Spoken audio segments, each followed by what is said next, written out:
the midst of these weird times, I think it's kind of nice for us just to stay in touch, even virtually. So I thought that it'd be nice to kind of get into maybe some instruction, maybe just thinking a little bit about our golf games that we love so much and that are such a big part of our lives. Over the course of the next few weeks, we're going to release a few videos from our staff, just a way to kind of say hi, and hopefully when this whole thing is maybe not back to normal, but at least back, that we can start to see you guys again and do what we love so much, which is play the game of golf.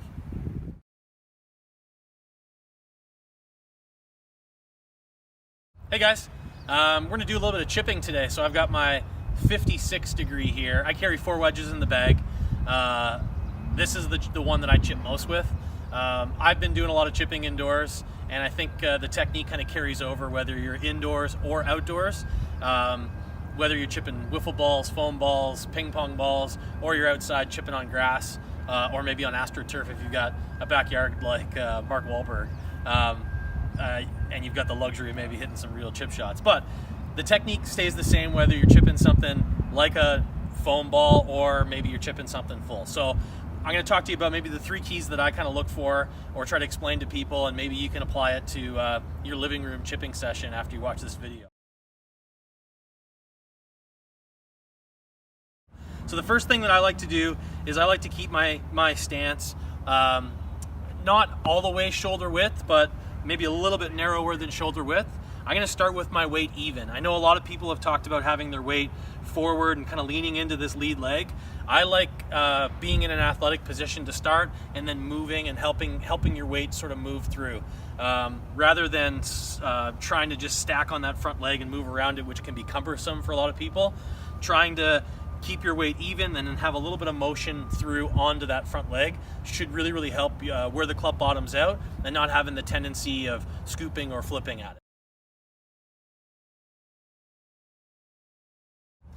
The next thing that I really like, we had Gabe Yedstead up here last summer. For those of you who were in our clinic with Gabe, he talked about a lot of the same stuff, but what I really liked from him, and he's world renowned for his chipping technique, is Gabe talked a lot about having constant speed with the club head. So not allowing any acceleration as you go through, but trying to keep everything moving pretty constant. It feels like it's too slow, but it really allows the ball to spin correctly off the face. You don't get any weird jumpers. You don't have any weird shots that go flying across the green or run up the face strange. If you try it, especially with the foam balls at home, you'll really notice you can gather a lot of spin, you get a little bit more height. So if you're trying to hit that cup on top of the fridge, it's a little bit easier if you keep this sort of constant speed, allowing the swing to be a little bit longer on either side. And like I said in the first part there, allowing that motion to move through into the left side.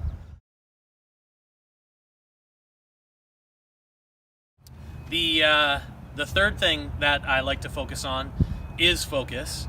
It's part of what I really pay attention to in all of my short game, putting, chipping, is how precise I make my contact. If you really focus on making perfect contact, meaning that when I go through sort of that first step of allowing my weight to move forward and I'm keeping this club moving at constant speed, I'm also really focused on where the club is going to hit the golf ball.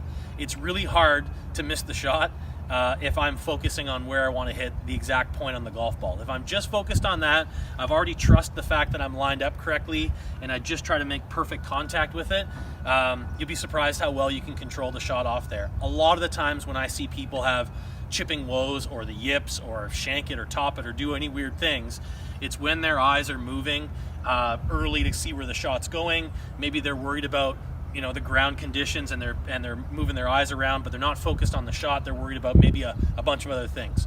So if you can keep those 3 keys in mind when you're chipping, having your weight start even, moving it into the left side or your lead leg. If you're a left-handed golfer, obviously it's the opposite, but moving into that lead leg as you go through, starting with 50-50 weight. The second one of having this club move at constant speed, that's a real good reminder from Gabe Yedstead, like I said. And then my real big key is focus on absolute perfect contact every time. If you do those 3 things, your chipping will improve indoors, and by the time we get back outdoors, hitting real golf balls to real greens, I guarantee you're going to make a few more up and downs.